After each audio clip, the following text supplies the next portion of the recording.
नमस्कार, स्वागत है आप सभी का। दूरदर्शन समाचार आप देख रहे हैं और सांकेतिक भाषा के इस खास बुलेटिन को लेकर हाजिर हूं मैं कृतिका और मेरे साथ है मेरे सहयोगी शरद मुदगल, जो खबरों को सांकेतिक भाषा में आप तक पहुंचाएंगे। तो चलिए शुरुआत करते हैं इस खास बुलेटिन की और सबसे पहले देखते हैं हेडलाइंस। प्रधानमंत्री नरेंद्र मोदी ने वीडियो कॉन्फ्रेंसिंग के जरिए विकसित भारत संकल्प यात्रा के लाभार्थियों से किया संवाद। व्यापक जन समर्थन मिलने के बाद 26 जनवरी तक चलने वाली यात्रा को फरवरी तक बढ़ाने की घोषणा। लाभार्थियों ने भी साझा किए अपने अनुभव।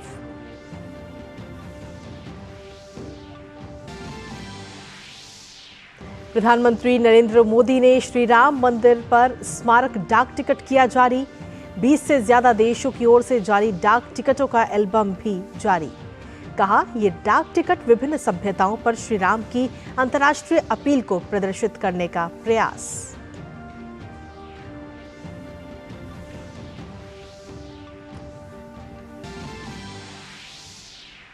अयोध्या में 7 दिनों तक होने वाले अनुष्ठान का तीसरा दिन आज गर्भगृह में रखी जाएगी रामलला की मूर्ति। मूर्ति को मंदिर लाए जाने पर उत्साहित दिखे श्रद्धालु।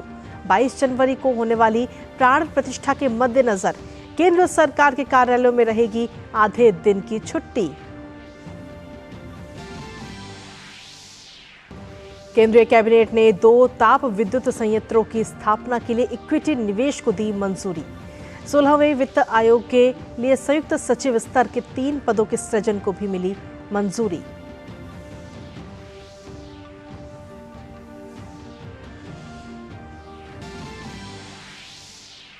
दिल्ली शराब घोटाला मामले में ईडी के चौथे समन पर भी पेश नहीं हुए अरविंद केजरीवाल।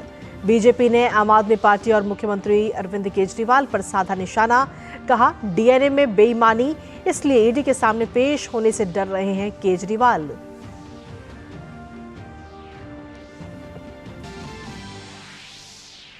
पश्चिम बंगाल में शिक्षक भर्ती घोटाले में प्रवर्तन निदेशालय ने की बड़ी कार्रवाई।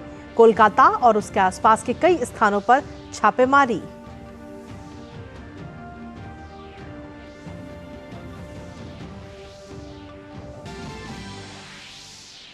और खेल की खबरों में FIH ओलंपिक क्वालिफायर्स के सेमीफाइनल में भारतीय महिला हॉकी टीम की आज जर्मनी से होगी भिड़ंत। रांची में भारतीय टीम ने अपने पूल के अंतिम मुकाबले में इटली को 5-1 से हराकर सेमीफाइनल में बनाई थी जगह। और चलिए हेडलाइंस के बाद अब खबरों में विस्तार से बात करेंगे। प्रधानमंत्री नरेंद्र मोदी ने वीडियो कॉन्फ्रेंसिंग के माध्यम से विकसित भारत संकल्प यात्रा के लाभार्थियों के साथ बातचीत की। इसमें देश भर से विकसित भारत संकल्प यात्रा के हजारों लाभार्थी शामिल हुए। प्रधानमंत्री ने पिछले साल 15 नवंबर को विकसित भारत संकल्प यात्रा शुरू होने के बाद से पूरे देश में विकसित भारत संकल्प यात्रा के लाभार्थियों के साथ नियमित रूप से बातचीत की है। गौरतलब है कि देश भर में विकसित भारत संकल्प यात्रा चलाई जा रही है और इसका उद्देश्य सरकार की प्रमुख योजनाओं की परिपूर्णता प्राप्ति है, ताकि ये सुनिश्चित किया जा सके कि इन योजनाओं का लाभ समयबद्ध तरीके से सभी लक्षित लाभार्थियों तक पहुंचे। पीएम मोदी ने अपने संबोधन के दौरान बताया कि 26 जनवरी तक चलने वाली इस यात्रा को व्यापक समर्थन मिलने के बाद अब इसे आगे बढ़ाया जा रहा है। कोई भी योजनाओं के लाभ से नहीं छूटेगा। इसलिए जिन गांवों में मोदी की गारंटी वाली गाड़ी अभी नहीं पहुंची है, वहां अब इसका बेसब्री से इंतजार हो रहा है। और इसलिए पहले ये यात्रा 26 जनवरी तक हमने भी सोचा था, लेकिन इतना समर्थन मिला है, इतनी मांग बढ़ी है, गांव-गांव से लोग कह रहे हैं कि मोदी की गारंटी वाली गाड़ी हमारे यहाँ आनी चाहिए। तो जब ये मुझे पता चल रहा है तो मैंने सरकार के हमारे अफसरों से कहा है कि अब भाई 26 जनवरी तक नहीं, थोड़ा आगे बढ़ाओ, लोगों को जरूरत है, लोगों की मांग है, तो इसको जरा हमें पूरा करना होगा। और इसलिए शायद थोड़े दिन के बाद तय हो जाएगा। ये मोदी की गारंटी वाली गाड़ी शायद फरवरी महीने में भी चलाएंगे। और इसके बाद प्रधानमंत्री मोदी ने कहा कि भारत में गरीबी कभी कम हो सकती है, ये कोई सोच भी नहीं सकता था। उन्होंने कहा कि साधन और संसाधन मिलने पर इसे परास्त किया जा सकता है। अभी भारत में गरीबी कम होने को लेकर जो नई रिपोर्ट आई है वो बहुत ही उत्साह बढ़ाने वाली है। और न सिर्फ भारत में, ये दुनिया में भारत की तरफ देखने का दृष्टिकोण, गवर्नेंस के मॉडल को देखने का दृष्टिकोण और दुनिया में गरीब देश गरीबी से बाहर निकलने के लिए कौन सा रास्ता ढूंढ सकते हैं, इसके लिए ये बहुत बड़ा काम हुआ है। और ये ताजा रिपोर्ट क्या है? ये ताजा रिपोर्ट कहती है, अभी एक हफ्ते पहले ही आई है, ये ताजा रिपोर्ट कहती है कि हमारी सरकार के पिछले 9 वर्षों में, याद रखिए, पिछले 9 वर्षों में करीब करीब 25 करोड़ लोग गरीबी से बाहर निकले हैं। भारत में गरीबी कभी कम हो सकती है, ये कोई सोच भी नहीं सकता था। लेकिन भारत के गरीबों ने ये करके दिखाया है कि अगर गरीबों को साधन मिले, संसाधन मिले, तो वो गरीबी को परास्त कर सकते हैं। वहीं प्रधानमंत्री नरेंद्र मोदी की अध्यक्षता में केंद्रीय मंत्रिमंडल ने 16वें वित्त आयोग के लिए संयुक्त सचिव के स्तर पर 3 पदों यानी संयुक्त सचिव के 2 पद और आर्थिक सलाहकार के 1 पद के गठन को मंजूरी दे दी है। नए सृजित पदों को आयोग को अपने कार्यों को पूरा करने में सहायता करने की आवश्यकता है।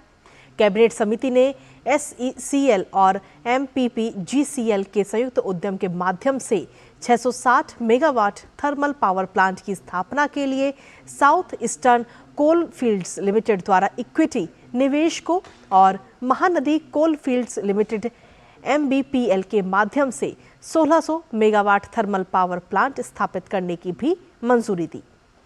चिकित्सा उत्पाद विनियमन के क्षेत्र में सहयोग पर भारत और इक्वाडोर के बीच समझौता ज्ञापन को भी कैबिनेट ने मंजूरी मिली है।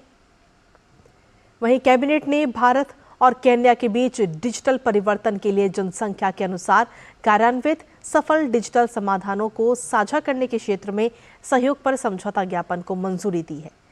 चिकित्सा उत्पाद विनियमन के क्षेत्र में सहयोग पर भारत और नीदरलैंड के बीच आशय ज्ञापन को भी कैबिनेट ने मंजूरी दी है। मालदीव के साथ संबंधों को लेकर विदेश मंत्रालय के प्रवक्ता रणधीर जायसवाल ने बताया कि 14 जनवरी को हमारे कोर ग्रुप की बैठक हुई, जिसमें द्विपक्षीय संबंधों पर विस्तार से चर्चा की गई। उन्होंने बताया कि इस दौरान दोनों देशों ने मालदीव के लोगों को मानवीय और मेडिकल सेवाएं प्रदान करने वाले भारतीय विमानन प्लेटफॉर्म के निरंतर संचालन को सक्षम करने के लिए पारस्परिक रूप से व्यवहारिक समाधान ढूंढने पर चर्चा की गई और चर्चा को आगे बढ़ाने के लिए अगली बैठक अब भारत में होगी। On 14th, we had a meeting of the core group. In the core group, we had detailed discussions on several aspects of the bilateral relationship. We also made available what was discussed in the meeting through a press release. And then in that press release, we mentioned that both sides held discussions on finding mutually workable solution to enable continued operation of Indian aviation platforms that provide humanitarian and midvac services to the people of Maldives. The next meeting is to be held in India to take discussion forward. वहीं लाल सागर के जहाजों पर समुद्री हमले पर बोलते हुए विदेश मंत्रालय के प्रवक्ता रणधीर जायसवाल ने कहा कि ये चिंता का विषय है। हम नौवहन की स्वतंत्रता को महत्व देते हैं और स्थिति पर लगातार नजर भी रखी जा रही है। Area, we have made our position very clear. It's a matter of concern to us, We give a lot of importance to freedom of navigation and freedom of commerce in that region. Whatever is happening there not just impacts us, but impacts the economic interests and several other interests of so many people across the world. So that is where we are. We are closely monitoring the situation and looking at the unfolding situation with a constant watch. उपराष्ट्रपति जगदीप धनखड़ ने आज दिल्ली के विज्ञान भवन में scope award का वितरण किया। स्कॉप अवार्ड का उद्देश्य देश की सामाजिक और आर्थिक प्रगति में योगदान देने, पीएसई के अनुकरणीय प्रदर्शन और निरंतर योगदान को पहचान कर सम्मानित करना है। इस अवसर पर उपराष्ट्रपति ने कहा कि सार्वजनिक उपक्रम को बोझ समझना गलत है। वास्तविकता में ये लाभदायक होती है और साथ ही ये बैलेंस शीट से भी परे होती है। इनका काम सामाजिक उत्थान करना है।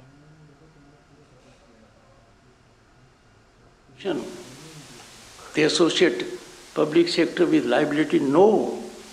Go to the hard facts. Public sector does stand for profit.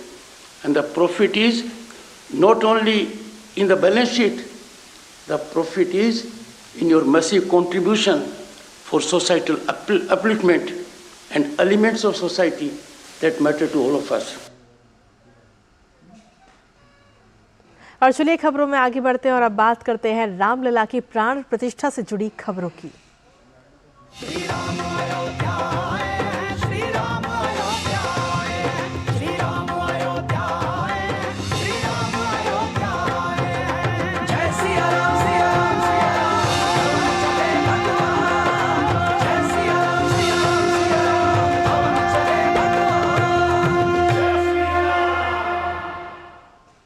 प्रधानमंत्री नरेंद्र मोदी ने आज श्री राम जन्मभूमि मंदिर पर स्मारक डाक टिकट और दुनिया भर में भगवान राम पर जारी टिकटों का एक एल्बम जारी किया है। इन टिकटों के डिजाइन में राम मंदिर, भगवान श्री राम की चौपाई, मंगल भवन अमंगलहारी, सूर्य, सरयू नदी और मंदिर में उसके आसपास की मूर्तियां सभी शामिल हैं। वहीं 6 टिकटों में राम मंदिर, भगवान गणेश, भगवान हनुमान, जटायु, केवटराज और मां शबरी के चित्र शामिल हैं। वहीं अगर बात करें डाक टिकट पर जारी एल्बम की, तो सूर्य की किरणों और चौपाई की सोने की पत्ती इस लघु शीट को एक राजसी प्रतीक देती है। 5 भौतिक तत्व यानी आकाश, वायु, अग्नि, पृथ्वी और जल, जिन्हें पंचभूत के रूप में भी जाना जाता है, विभिन्न डिजाइन वाले तत्वों के माध्यम से परिलक्षित होते हैं और सभी अभिव्यक्तियों के लिए आवश्यक पंच महाभूतों का पूर्ण सामंजस्य स्थापित करते हैं। ये विभिन्न समाजों पर श्री राम के अंतर्राष्ट्रीय अपील को प्रदर्शित करने का भी एक प्रयास है। 48 पन्नों की इस पुस्तक में America, New Zealand, Singapore, Canada, Cambodia और संयुक्त राष्ट्र जैसे देशों सहित 20 से ज्यादा देशों द्वारा जारी किए गए डाक टिकट शामिल हैं। इस मौके पर प्रधानमंत्री नरेंद्र मोदी ने अपने वीडियो संदेश में कहा कि 20 से ज्यादा देशों की ओर से जारी ये डाक टिकट विभिन्न समाजों पर श्री राम की अंतर्राष्ट्रीय अपील को प्रदर्शित करने का एक प्रयास है। उन्होंने कहा कि श्री राम, सीता और पवित्र ग्रंथ रामायण देश और दुनिया में मानवता को जोड़ने का एक माध्यम है। भगवान श्री राम, माता सीता और रामायण की बातें समय, समाज, जाति, धर्म और क्षेत्र की सीमाओं से परे हर एक व्यक्ति से जुड़ी है। सबसे मुश्किल कालखंड में भी त्याग, एकता और साहस दिखाने वाली रामायण, अनेक मुश्किलों में भी प्रेम की जीत सिखाने वाली रामायण पूरी मानवता को खुद से जोड़ती है। यही कारण है कि रामायण पूरे विश्व में आकर्षण का केंद्र रही है। दुनिया के विभिन्न देशों, विभिन्न संस्कृतियों में रामायण को लेकर एक उत्साह रहा है।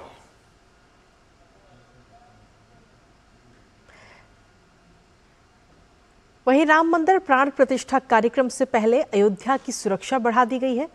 उत्तर प्रदेश के एंटी टेररिस्ट स्क्वाड यानी एटीएस कमांडो को अयोध्या में लता मंगेशकर चौक पर तैनात किया गया है। 22 जनवरी को होने वाली प्राण प्रतिष्ठा को ध्यान में रखते हुए शहर में सुरक्षा कड़ी कर दी गई है ताकि सुरक्षा में किसी तरह की कोई चूक ना होने पाए। अयोध्या में भगवान श्री राम के प्राण प्रतिष्ठा कार्यक्रम से पहले की सारी तैयारियां पूरी हो चुकी हैं और राम मंदिर के उद्घाटन समारोह से पहले अयोध्या को फुल प्रूफ सुरक्षा घेरे के साथ मजबूत किया जा रहा है। वहीं केंद्र सरकार के तहत आने वाले सभी ऑफिस, सभी संस्थाओं में 22 जनवरी को दोपहर 2:30 बजे तक छुट्टी रहेगी ताकि सभी कर्मचारी उस दिन सुबह राम मंदिर प्राण प्रतिष्ठा का पूरा कार्यक्रम लाइव देख सकें।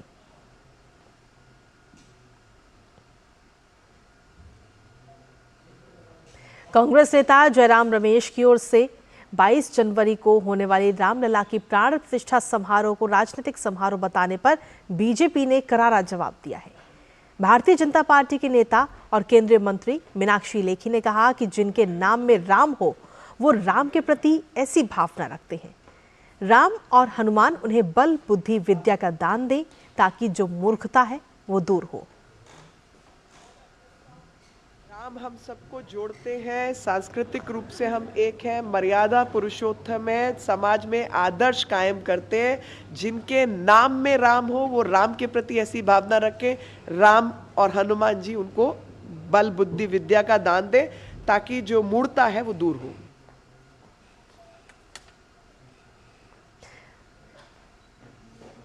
और वहीं अयोध्या राम मंदिर 22 जनवरी को प्राण प्रतिष्ठा समारोह के लिए तैयार हो रहा है। इसी कड़ी में केरल की लोकप्रिय गायिका के.एस. चित्रा के जारी एक संक्षिप्त वीडियो पर एक नया विवाद खड़ा हो गया है। इस वीडियो में लोगों से समारोह के दौरान भगवान राम के भजनों का जाप करने का आग्रह किया गया। सोशल मीडिया प्लेटफॉर्म पर प्रसारित इस वीडियो में के.एस. चित्रा ने लोगों से 22 जनवरी को इस अवसर पर चिन्हित करने के लिए श्री राम, जय जय राम मंत्र का जाप करने और 5 बत्तियों वाले दीपक प्रज्वलित करने का अनुरोध किया है। उन्होंने संदेश को लोक समस्त सुखिनो भवन्तु कहकर समाप्त किया। सोशल मीडिया पर एक बड़ा वर्ग अब इस बयान के लिए उनकी आलोचना कर रहा है। हालांकि कई सोशल मीडिया उपयोगकर्ताओं ने गायिका को समर्थन देते हुए कहा कि उन्हें अपनी राय व्यक्त करने का पूरा अधिकार और स्वतंत्रता है। वहीं इस विवाद में उनका समर्थन करते हुए गायक श्री वेणुगोपाल ने कहा कि ऑनलाइन टिप्पणियों ने उनका अपमान किया और उन्हें ठेस पहुंचाई, जो निराशाजनक है। केंद्रीय मंत्री वी मुरलीधरन ने गायक के खिलाफ सोशल मीडिया हमले पर चुप्पी को लेकर केरल सरकार और सत्तारूढ़ सीपीआई की आलोचना की है। केंद्रीय मंत्री मुरलीधरन ने इस बात पर भी जोर दिया कि चित्रा को अपनी राय और विश्वास व्यक्त करने का अधिकार है। साथ ही उन्होंने कहा कि अपने वीडियो में कोई घृणास्पद भाषण नहीं दिया है। के.एस. चित्रा के खिलाफ साइबर हमले की निंदा करते हुए केरल के विपक्ष के नेता वी.डी. सतीसन ने भी कहा कि उन्हें अपनी राय व्यक्त करने की आजादी है।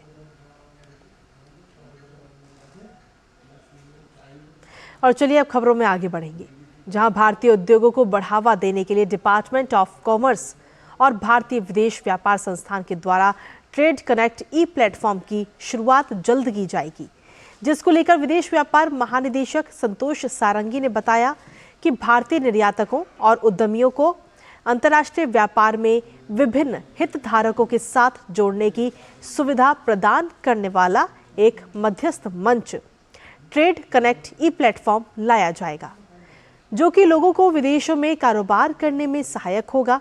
साथ ही जो लोग विदेशों में व्यापार के बारे में जानकारी लेना चाहते हैं उनको इससे सहूलियत होगी।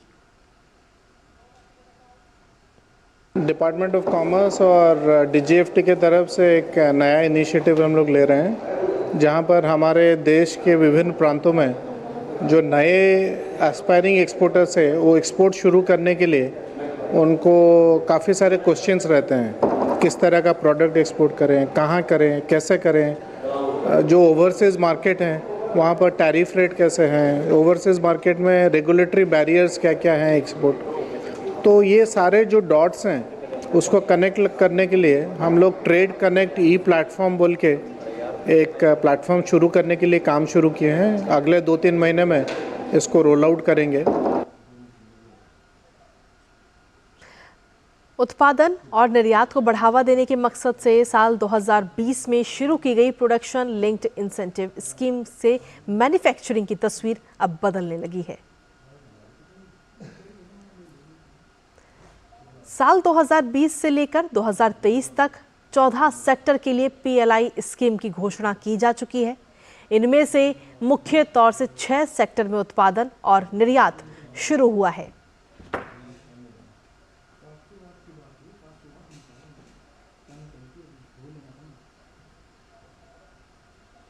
और वहीं 3-4 सेक्टर में इस स्कीम के तहत उत्पादन काफी शुरुआती स्तर पर है। इसके बावजूद पीएलआई स्कीम के तहत अब तक 1.03 लाख करोड़ का निवेश हो चुका है। डीपीआईआईटी के मुताबिक पीएलआई स्कीम के तहत अब तक 1000 मैन्युफैक्चरिंग यूनिट स्थापित हो चुकी हैं।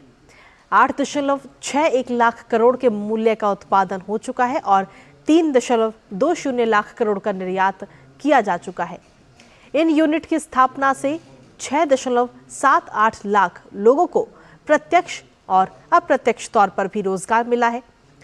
वहीं आईटी हार्डवेयर सेक्टर में 40 से ज्यादा कंपनियां आ चुकी हैं। इलेक्ट्रॉनिक्स सेक्टर के अंतर्गत मोबाइल फोन के उत्पादन में पिछले 3 सालों में 125% की बढ़ोतरी हुई है। मोबाइल फोन का निर्यात 4 गुना बढ़ा है। पीएलआई आने के बाद इलेक्ट्रॉनिक्स सेक्टर में एफडीआई में 254% की बढ़ोतरी हुई है। 39 प्रकार के मेडिकल उपकरण का उत्पादन शुरू हो गया है। इनमें मुख्य रूप से CT scan, cobalt machine, MRI, cath lab, dialysis machine, heart valve stent शामिल हैं। टेलीकॉम सेक्टर में पीएलआई स्कीम के बाद 60% वैसे उपकरणों का उत्पादन घरेलू स्तर पर शुरू हो गया है जिन्हें पहले आयात किया जाता था। टेलीकॉम नेटवर्किंग उत्पाद के उत्पादन में पीएलआई स्कीम की मदद से पिछले 3 सालों में 370% की बढ़ोतरी हुई है। इस योजना में हिस्सा लेने वाली कंपनियों को पिछले साल नवंबर तक 4,415 करोड़ रुपए का प्रोत्साहन दिया गया। डीपीआईआईटी के मुताबिक चालू वित्त वर्ष में पीएलआई के लिए 11,000 करोड़ रुपए का आवंटन किया गया है।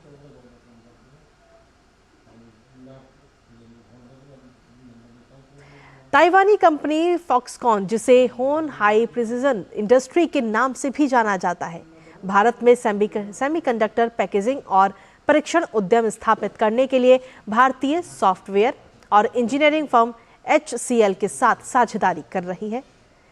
ताइवान के स्टॉक एक्सचेंज में एक नियामक फाइलिंग में कहा गया कि फॉक्सकॉन संयुक्त उद्यम में 40% हिस्सेदारी के लिए $37.2 मिलियन का निवेश करेगी। चिप पैकेजिंग और परीक्षण उद्यम, जिसे उद्योग की भाषा में OSAT के तौर पर जाना जाता है, ताइवानी कंपनी फॉक्सकॉन के बीते दिनों भारतीय ग्रुप वेदांता से डील तोड़ने के बाद सामने आया है। HCL समूह का कहना है कि उनके पास एक मजबूत इंजीनियरिंग और विनिर्माण विरासत है और इस अवसर के जरिए दोनों ग्रुप के बीच आपसी साझेदारी बढ़ेगी।